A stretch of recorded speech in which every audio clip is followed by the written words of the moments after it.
आम्ही एकूर गावातून आलो। आज आमच्यासोबत आमच्या जिल्हा परिषद शाळेतील 100 ते 125 विद्यार्थी आणि पालक वर्ग असे घेऊन आम्ही जिल्हा परिषदच्या मुख्य कार्यकारी अधिकारी यांच्या दालनात आलो। कारण आम्ही गेले 3 ते 3.5 महिने झालं की आमच्या गावात इयत्ता 8वीच्या वर्गाचे मान्यतेसाठी आम्ही प्रयत्न करालो। कारण ह्यांना आम्ही प्रत्येक वेळेस निवेदन दिले, ग्रामपंचायतचा आमच्या ठराव दिला आहे, शालेय व्यवस्थापन समितीचा ठराव दिलेला आहे। जे काही कायदेशीर बाबी असतात कागदोपत्री ती सर्व बाबींची आम्ही पूर्तता केल्याच्या नंतर सुद्धा मला आमच्या निवेदनाची किंवा मागणीची दखल घेतली जात नाही। त्यामुळे आम्ही एक 8 दिवसाखाली इशारा दिला होता यांना, जिल्हा परिषदच्या सीओना, की तुम्ही जर आमच्या मागणीची नाही दखल दिली, आम्हाला जर 8वीच्या वर्गाची नाही मान्यता दिली तर आम्ही आमच्या गावातली जी शाळा आहे विद्यार्थ्यांची ती शाळा थेट तुमच्या दालनात भरवू।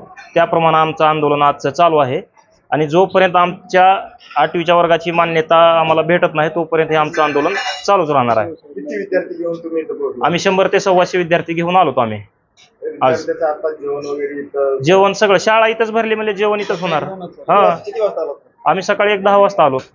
शाळा भरायच्या टायमाला आम्ही इथं आलो।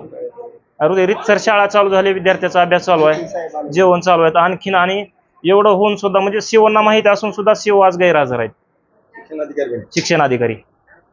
मुख्य भेट दिली का आतापासून? कुणीच नाही आम्हाला, म्हणजे आमची आणि आता किती झाले 10 ते आता 1-1.5 वाजले, 3 तास होऊन गेले तरी आमच्या मागणीची किंवा ह्या विद्यार्थ्यांची दखल घेतली नाही कुणीच।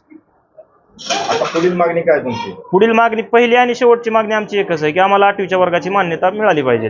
बऱ्याच गावातल्या जिल्हा परिषद शाळा बंद पडत चालल्या, मग आम्ही आमच्या गावातली जिल्हा परिषद शाळा वाचवण्यासाठी आटोकाट प्रयत्न करत आहोत।